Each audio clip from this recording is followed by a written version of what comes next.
April 25th, Suzanne. So great to see you. Happy to see you. I'm Anthony. Welcome to No Vacancy Live. That's my friend Glenn. You're watching the #1 show in hospitality.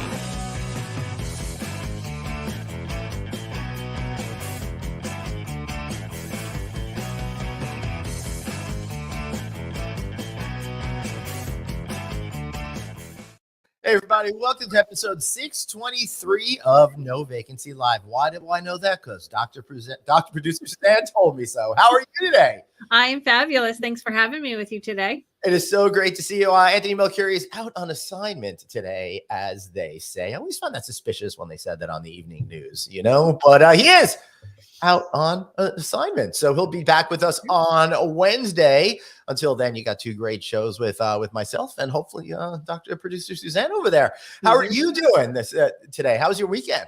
Weekend was good. I actually finished a micro credential on learning how to do additional classes online. I'm feeling really accomplished. That's like cool. Weekends and spring break. Wait. If it's a micro credential, shouldn't you only be feeling a little accomplished? A little bit. I feel a little accomplished, but hey, in this day and age, something little can feel really big. Oh, and I'll tell you what, especially with I'm going through just exhaustion from these last 2 years. So every little positive thing makes everything feel just so much better. But what exactly is a micro thing that you're talking about? A micro credential. So it was 6 weeks or so a week, a module a week, and you would learn a different technique. So for teaching online classes, it was, for example, how to get peers in an online discussion to engage more in that discussion than being so passive. So really some great ideas. And I'm like charged up to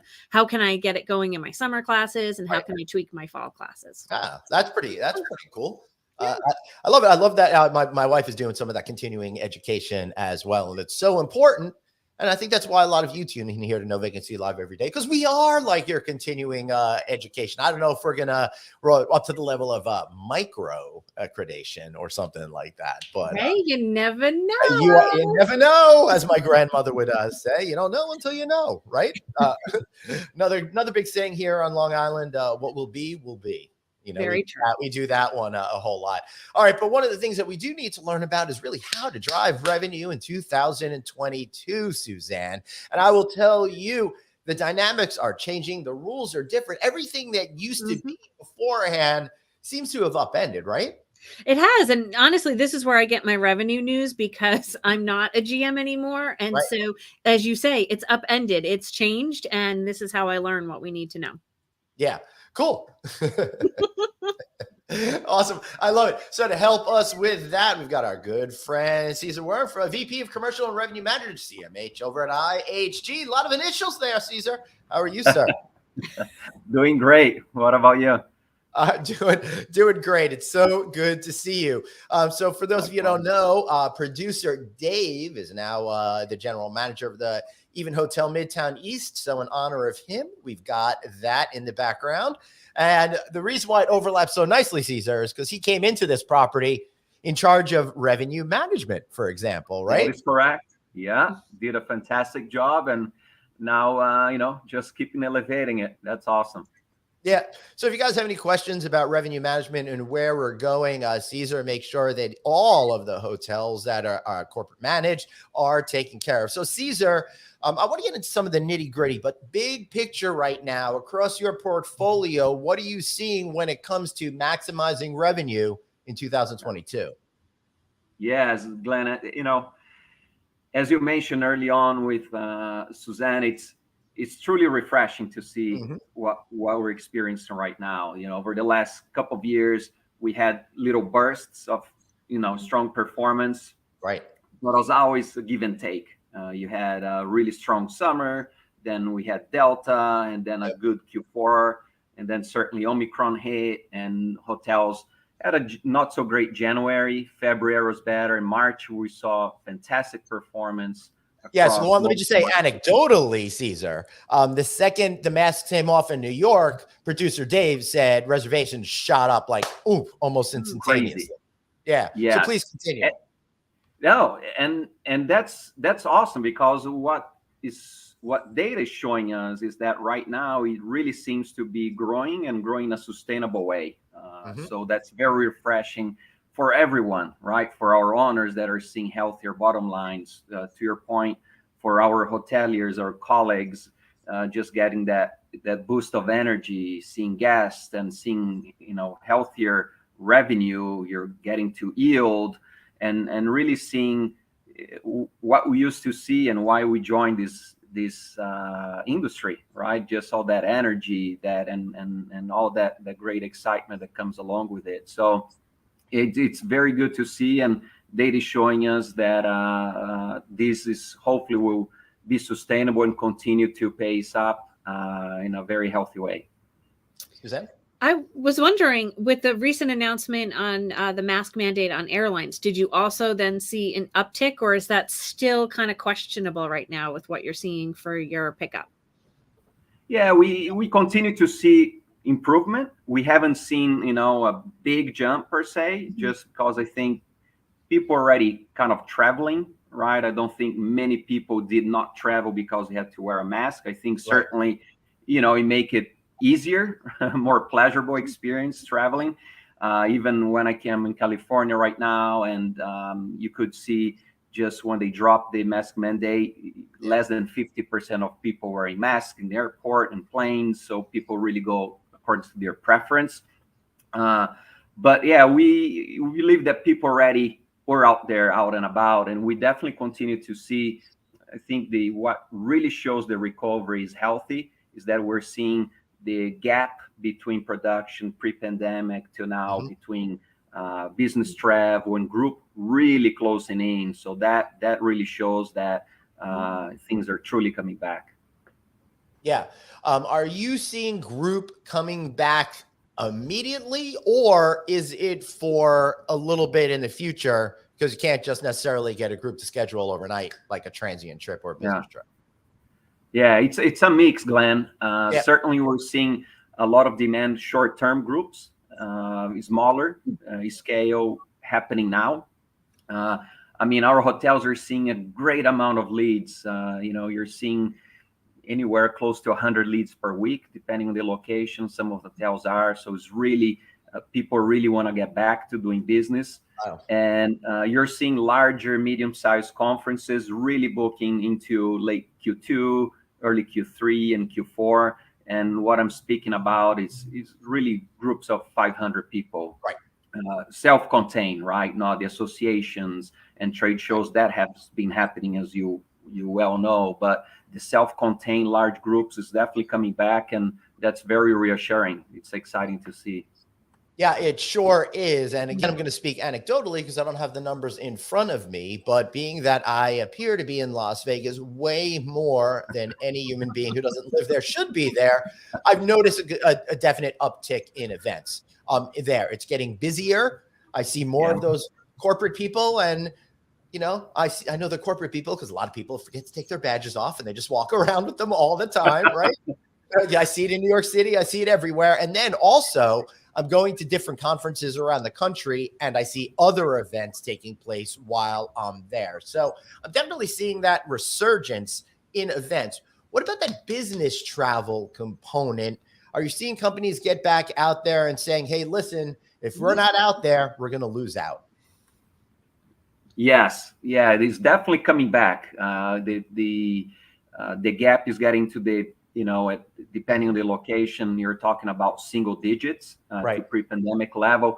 And it was interesting to your point, throughout the pandemic, we saw small and medium-sized enterprises travel, be fairly resilient because they didn't have the luxury of just staying in the offices, right? They need to get out there and to sell versus a large corporation that has already, their client base and they're very well established. So we did a fantastic job coordinating and collaborating with them. And now we look forward to continue that growth. But as you see a lot of the relaxation around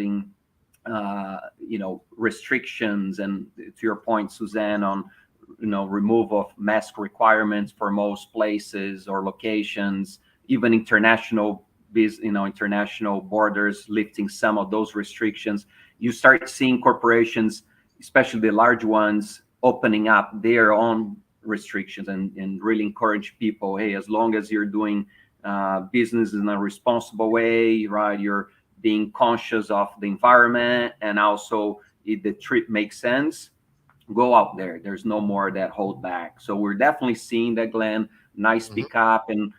And also, in addition to that, we continue to see what's exciting, a little longer length of stay, because a lot of people have flexibility of working remotely for either a few days or depending on their internal policy, a little bit longer, so they can extend a little bit and mix that business and leisure a little bit. And that has been exciting to see as well. It sure is. I definitely want to talk about that more in a minute. But Suzanne? I was just going to say, with the business meetings, and for those that might not be able to travel, are you finding that you also have to have some form of technology solution? And is that an upcharge opportunity for the hotels? Yes.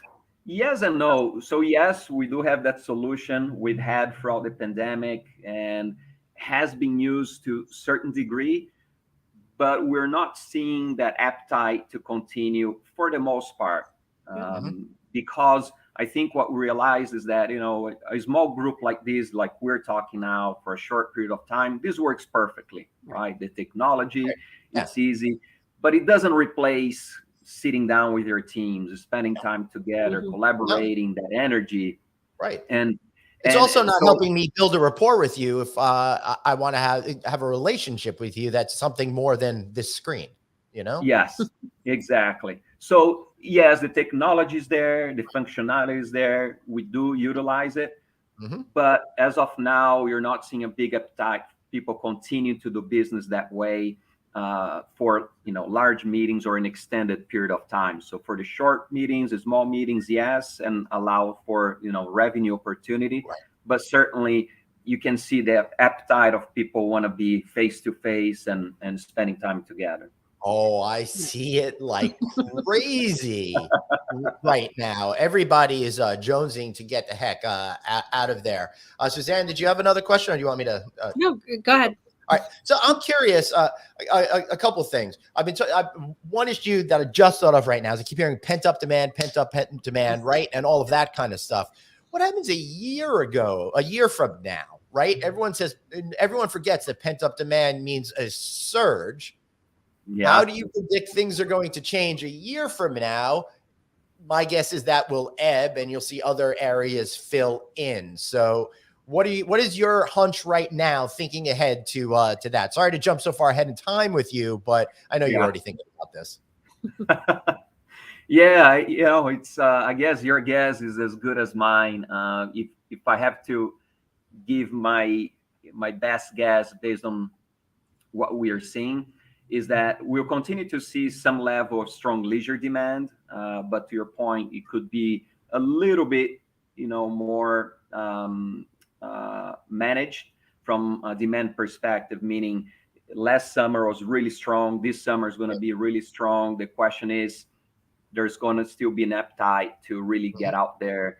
The amount of demand that we're seeing, certainly there's going to be plenty of opportunities. And I think potentially any change in leisure pattern that we may experience in the future should be easily subsidized by the corporate aspect, because that's still continue to ramp. So we continue to see very healthy ahead, even if leisure was to back up a little bit, but you know, it may not. But certainly corporate still ways to go from that perspective, and we continue to see that gap closing, you know, as each week passes by. That's pretty cool. I'm so glad to see that. But things have changed so much. You were talking about the rise of the digital nomad. You know, there's that pent up demand. People really want to go away. Companies are different right now. All of these different things. So how are you generally thinking about your mix of business that you're trying to get in there, and how to price that all accordingly in order to maximize that property revenue for like the next few months going forward? Yes. Yeah. So, you know, business of mix is a big topic right now. Why don't you just tell us your entire skill set here the last 2 years was in many locations. Yeah. Sorry, just messing around with you. right, go for it.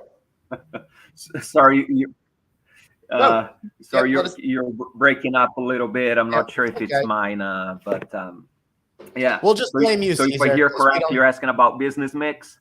Yes. Cool.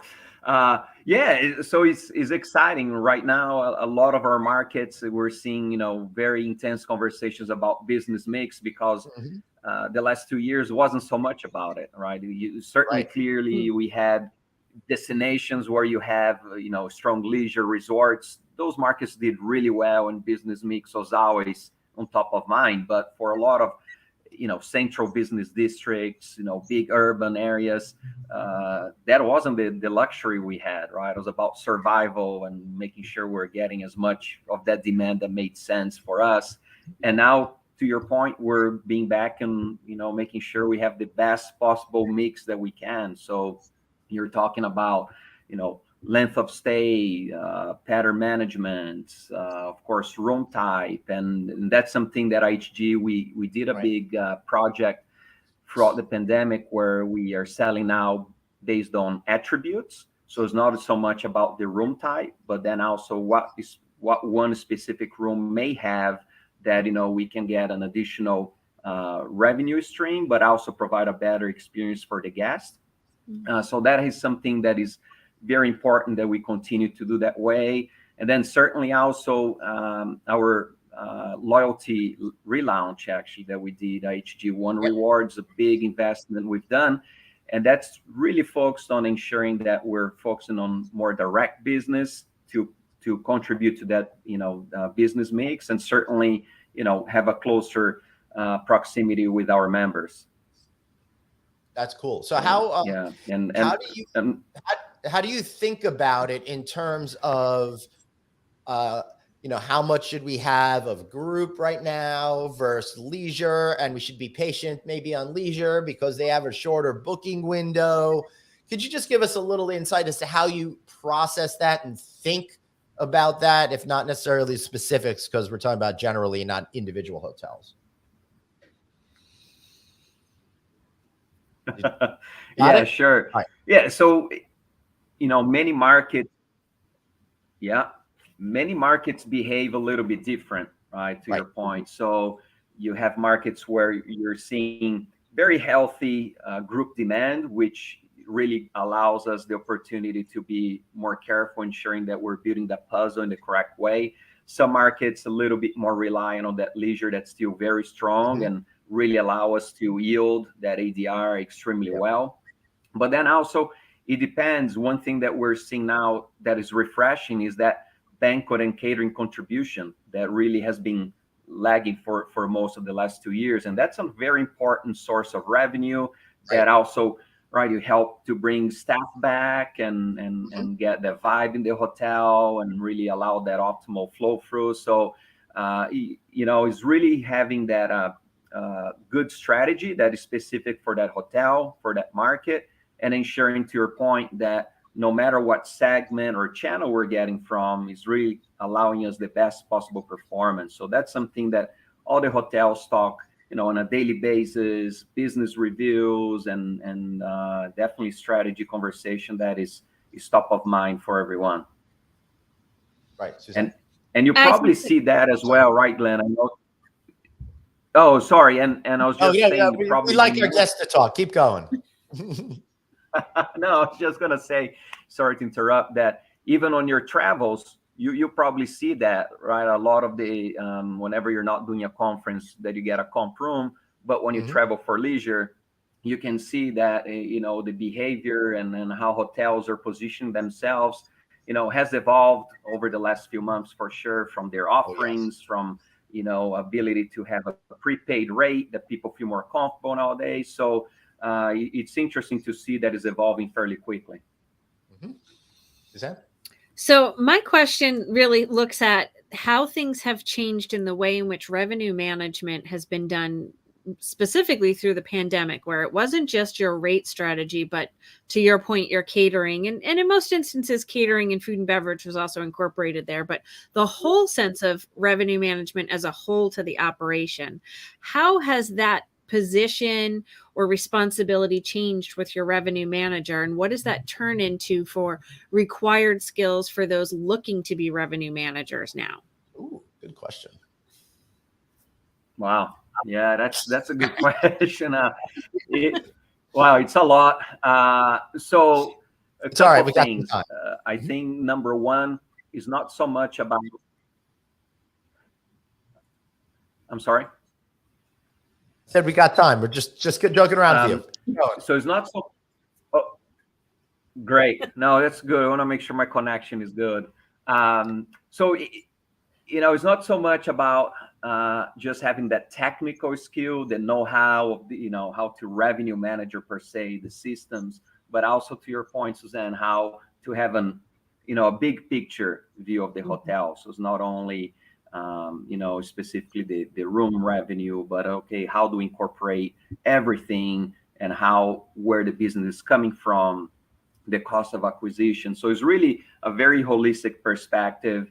And even taking in consideration the experience in general, right, for our guests and for even our colleagues as well, because as you well know, retention of colleagues is very important right now. So you need to really balance kind of all these aspects.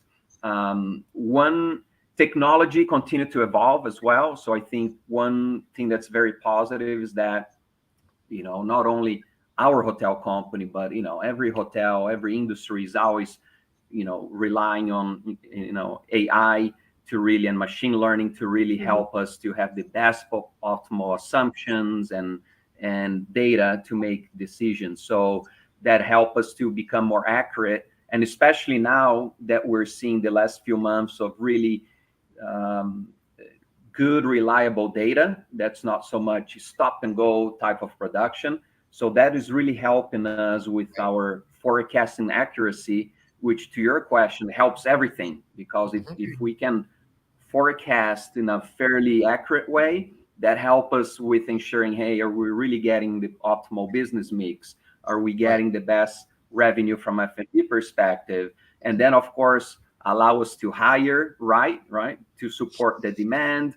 And then, of course, drive better, healthier bottom line to the owner. So I think that helps everything. And revenue manager is becoming, has been, of course, and continues to be a very important role that is not so much a segmented expertise, but really getting broader and broader as we continue to evolve in an industry.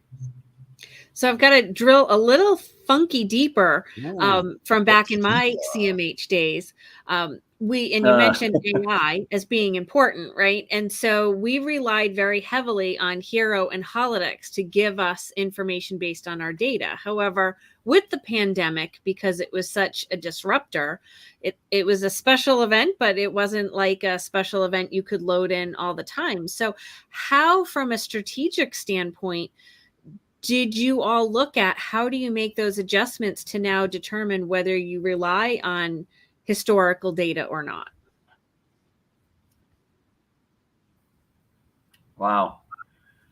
Another tough one. So it's that's why she's has a doctorate. I've got a dumbdorate. No, exactly. Very, very appropriate title. Yeah. So doctor. Yeah. Historical data was really challenging because we couldn't rely. It never hurt to look back.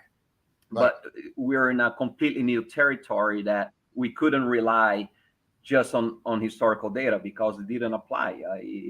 There's nothing like we've seen and no one experienced in these last couple of years.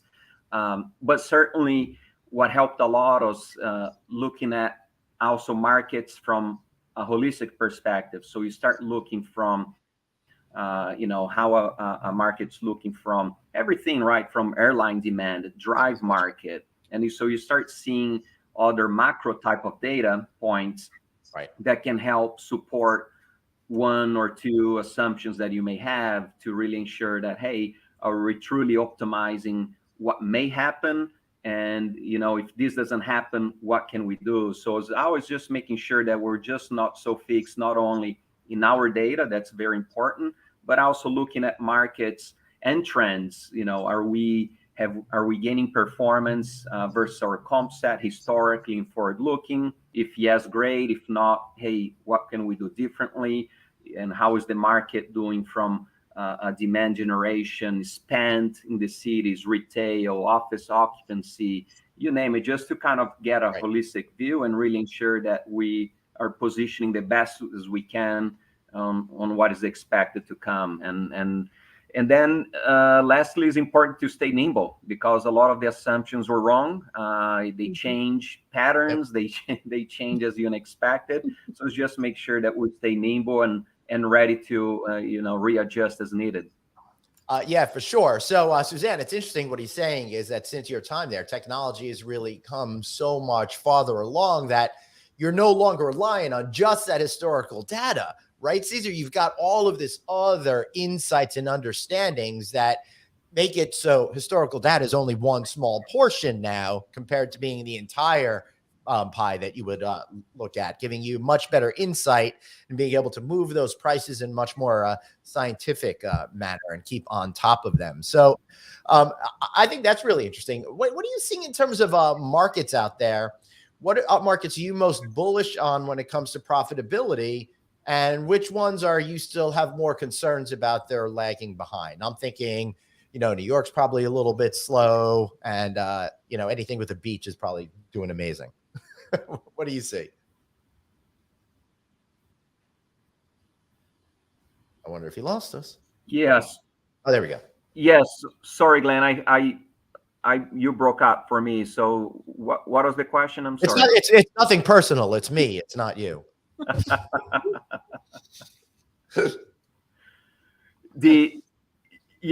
Would you mind repeating the question? You broke up. I heard something that I'm not sure I could.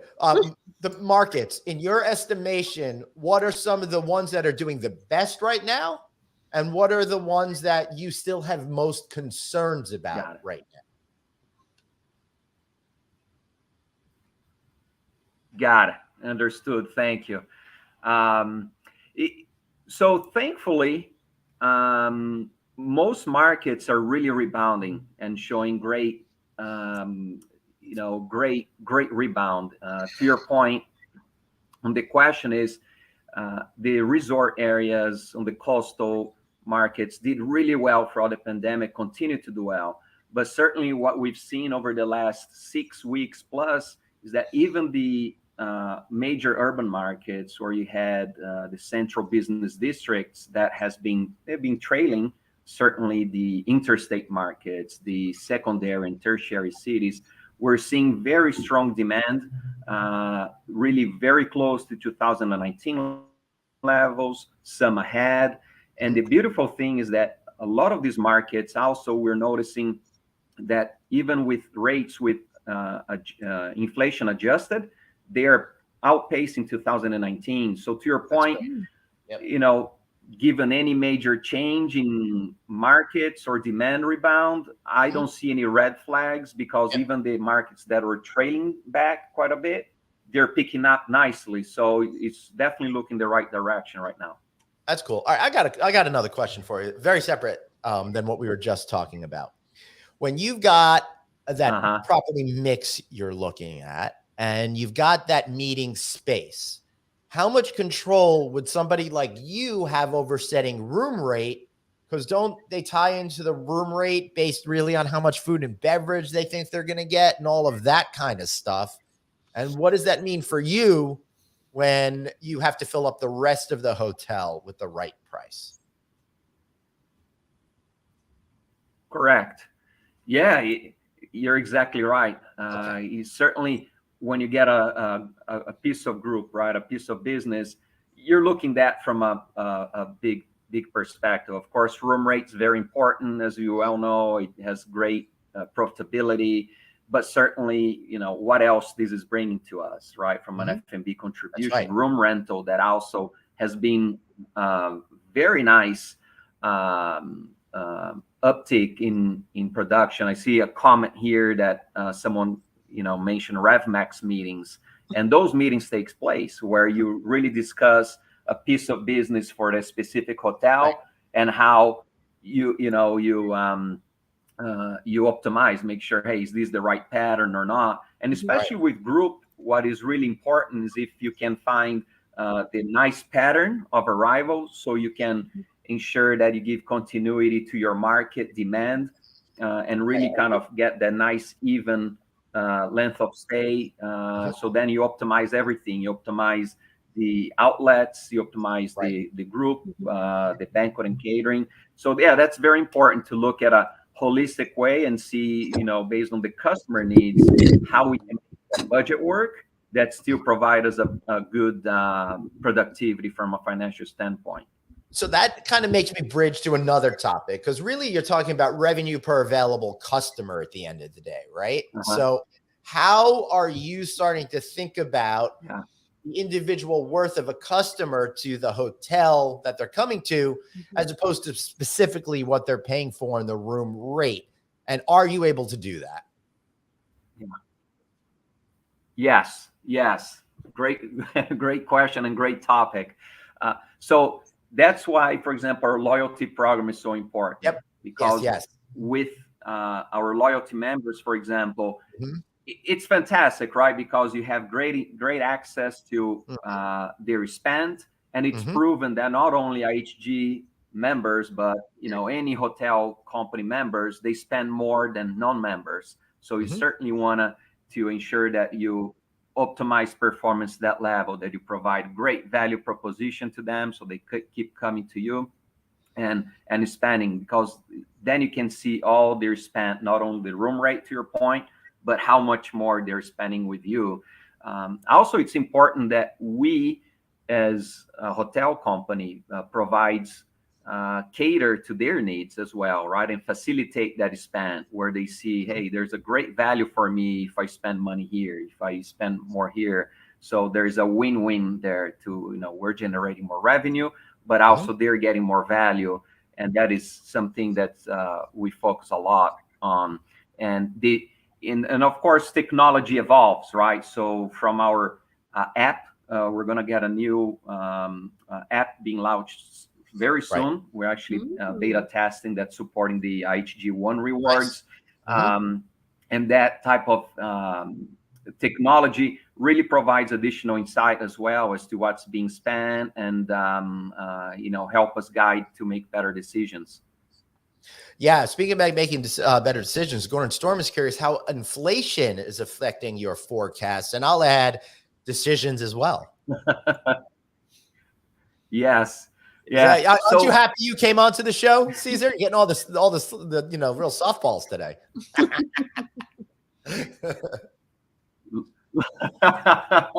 Loving it. Yes. So great question, and a two-part answer there. From a revenue management perspective, the inflation is not necessarily a bad thing, because thankfully in our industry, we can price, as anytime. Our price flexibility is super easy and real time. So meaning, we make a change right now at the price, it starts affecting inventory being sold today onward. So from that perspective, inflation actually can be almost our friend, because unlike other industries, we can adjust pricing and make impact for the short term. So that helps a little bit actually on outperforming top line projections, especially as we still kind of seeing the trends of each market. But then also the second part of that question is, okay, inflation from a cost perspective, that's a little trickier, right? Because as you see in the news every day, cost of goods are going also up. So that's make a little bit harder to project on the cost. Trying to hire colleagues is very challenging, because everyone is outbidding everyone trying to get, so that drives the cost also higher. So there's a little bit of, you take on the revenue side, and then, you give on the cost side. So I think, we're going to get a better handle there soon from that perspective as things settle down a little bit. But it has been an interesting last few months with, inflation continue to climb. Right. That's a great answer. Benny is asking, hey, does your revenue management group focus on short or long-term success? I'm sure people care about their health more than now to be able to live happier, longer life. What do you do in consideration? Well, I would say you guys recently at IHG adopted all these new pillars, and health and well-being is one of them, and as is inclusivity and diversity, right, Cesar? Mm-hmm. Yes, sir. Yes, and Benny, great question. So, yeah, it's very important for us, and what is good to see actually across the globe, right, where companies are really taking overview of not only good financial success, but also, Glenn, to your point, the well-being. That's kind of finding that optimal balance. So, for example, our purpose is true hospitality for good, right? So that encompasses, let's be the best business we can, take care of our owners, our team, but also do what's right for the planet. And to your point, I am in the board of the DE&I, Diversity, Equity, Inclusion here in the Americas, where we focus a lot on improving, all the foundational work for our company colleagues, just making sure that we not only do what's right, but also continue to drive a better culture where people can relate their values to the company and say, hey, IHG is a place I want to stick around because I can see that they're doing the right thing and what they believe in kind of relates back to me. And same thing from a sustainability practice. It's great to see that every company, even oil companies, they're promising to be carbon neutral by certain time, and it's great to see that direction happening. So we have a big push as well, Journey to Tomorrow, where we have many aspects going on there, and that trickles down to the hotel level. But then also to answer Benny's question, I think it's short-term performance. Is it important? Yes. Long-term important? Yes. So we need to make sure that we're not compromising one for the other, right? We're taking that in a sustainable way. We're not cutting corners or doing something just to win today, but then not be sustainable tomorrow. But also doing a way where it feels good, where you're not burning out people. It certainly is hard, right? Because everyone is working a lot, but just providing all the resources, creating a culture of taking care of each other and really being there for people when they need, and try to be at our best. Beautiful. So I hope that answers. It definitely did. Dr. Bruce and Suzanne, any more questions? If not, I've got one to wrap up with. Wrap it up. All right, Cesar, what piece of advice would you give for folks that want to be really awesome revenue managers? What's the first thing you'd tell them? First thing, oh man, just embrace everything there is in our industry. It's a fantastic industry. I'm super passionate. That's all I've done in my life is working in hotels. So I think just embrace the good, the challenges. Even when we have big challenges or hurdles in our career, in our hotels, it's really something that you can get through very well with your teams. One thing in our industry that we love is that we have each other to help, right, overcome challenges. When someone is down, you have someone else that can go there and pick you up. You can help develop people. As you mentioned, Dave started as revenue manager, now as a general manager. So it's a fantastic industry to see that growth, that camaraderie, and just embrace. And it's something that even if you don't have the know-how today, you can certainly get. It's not a super complicated industry. I think there is a lot of things that you can learn as you go, and we embrace great talent, great people, and that is what I would say. Beautiful. Cesar Wurm, thank you so much for being here. Really appreciate you. Thank you. Glad to be back. I'll see you a couple of weeks in fabulous Las Vegas, Nevada, at the incredible Venetian Palazzo. See you there. Suzanne, it's interesting in our careers how much people were thinking about revenue management has changed from the times of having a brochure with seasonal pricing to them changing prices all the time. What was that process like for you watching it as that changed over your career so far?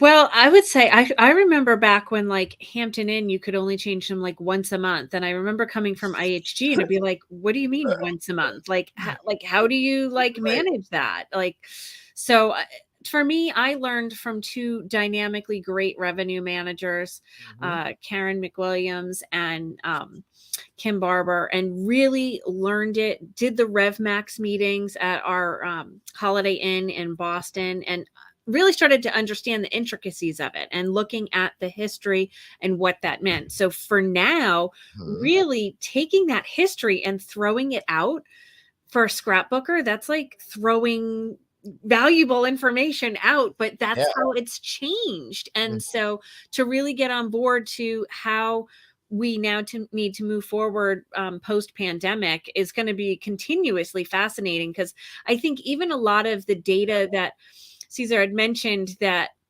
are being looked at, I still think it's somewhat of a manual process. It's not completely integrated yet. So it's really going to be fascinating to see how all these pieces can be put together for making better decisions. Yeah, for sure. And with artificial intelligence and machine learning, it's going to get better and better, more scientifically complex. Really, I think, Suzanne, understanding who we are as individualized travelers in a lot of cases, and then creating packages and pricing just for us. So the future is bright. Speaking about bright futures, why not make your future brighter by downloading our show on the audio version only on Apple Podcasts, iHeartRadio, Stitcher, wherever you get your shows. We are there. And if you're listening to us right now, why not take a break? Watch us on video. We're very attractive people. Okay, maybe not so much, but whatever. You'll enjoy watching us anyway. Well, Caesar's really attractive, guys. So you're going to want to watch that one. All right, everybody. Thanks so much for being here. So one moment, don't blaze on yet. Yeah. Gordon has asked a great question. Yep. I'm at Indian River State College, and our hospitality program is not currently online, but we will be having classes online in hospitality shortly. So stay tuned, and we'll reach back out to you, Gordon. All right. Excellent. Well, thank you so much for that last minute. Remember, you've got one life, so blaze on, and Be kind to yourself. see y'all tomorrow.